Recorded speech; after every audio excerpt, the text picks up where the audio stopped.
how many troops actually were the point of the spear, and the other guys who were supplying the spear? Which I think is why, after 5 years of doing this, we first started it 5 years ago. I was very nervous about it because a lot of Vietnam vets, you guys are still around. Wouldn't really appreciate what we do here. But truth be told, a lot of guys coming through, back in base areas or on airstrips, supply support, they get a chance to see what the guys who wore uniforms like this coming in off the field look like. And a little bit, those of you who went on patrol experience a little tiny fraction of what it'd be like out there for a month at a time. Sea rats every day. Which, by the way, the American Army did experiments on sea rats in World War II. They cut into monkeys and rats. They got sick of them. They had gotten better by Vietnam.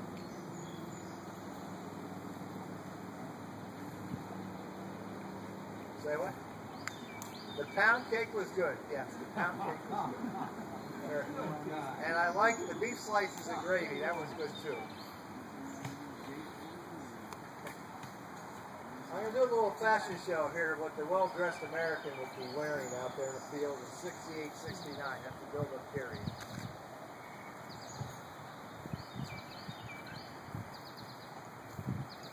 We're fighting in a hot tropical environment.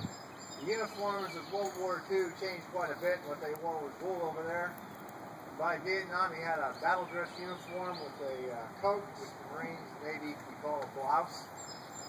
And you got trousers with parachute pockets. I'm going to work from bottom up.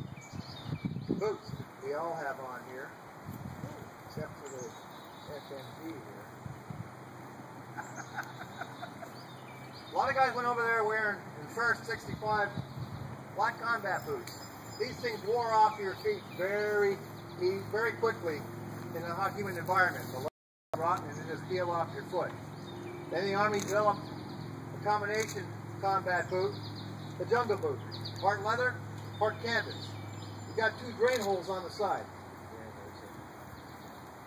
So that when you go trumping through water, water's going to drain out. The socks you have on are wool socks. You know, a lot of Civil War reenactors wear those wool uniforms. And they're not dying down at Gettysburg in July when they do that reenacting because wool breathes. It's hot, yes, keeps you warm, yes, but it breathes. It whisks away water from your skin. So that's why you wear your wool socks, not cotton socks. But anybody who are skiers here, you wear wool socks or a blend on ski stuff, not cotton. As we go up, we got the combat trousers and their blouse tied in up at the boot. Does 2 things. Keeps your laces tucked in nice and tight so you don't get tripped on by any brush out there. Also keeps leeches and other little animals crawling up your legs.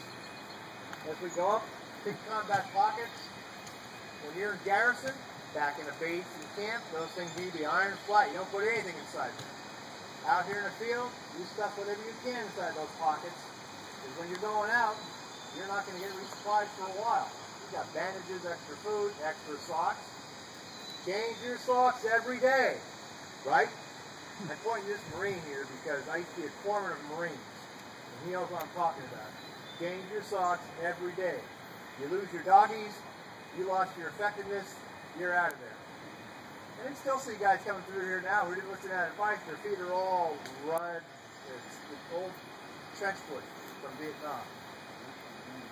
Jungle ride. As we go up here, combat coat, sleeves roll up. Notice no one's wearing this. The sort of rule that you would have was that the Marines would wear a flak vest with a t-shirt. They didn't need to wear their coat. The Army, they wanted their Army guys to wear their coat. You didn't need to wear a flak vest. We got his web gear, the web belt, suspenders, keeping that weight on your hips and on your shoulders. There's really quite a bit of weight attached to this belt. It's almost like Batman's utility belt. 2 ammunition pouches for his M16 carrying 3 rounds each, 20 or 30 round mags. Attached to the sides of the ammo pouch here, grenades. Give you concussion, give you fragmentation. On the back, We have E-tool, entrenching tool, shovel, dig yourself a foxhole. Butt pack, where you keep your socks. Also some food. 2 canteens. Need to be very well hydrated in this humid weather. You got 2 canteens, and when you got 2 canteens, you do the buddy program when you're out there. You all drink from 1 canteen, because 1 canteen half full of water is gonna, what? Slosh around, make noise. So you don't worry about contagious diseases out there when you're passing your canteen to your buddy. Beneath his butt pack, poncho or a shelter hat, rolled up. Use that for keeping the rain off you at night.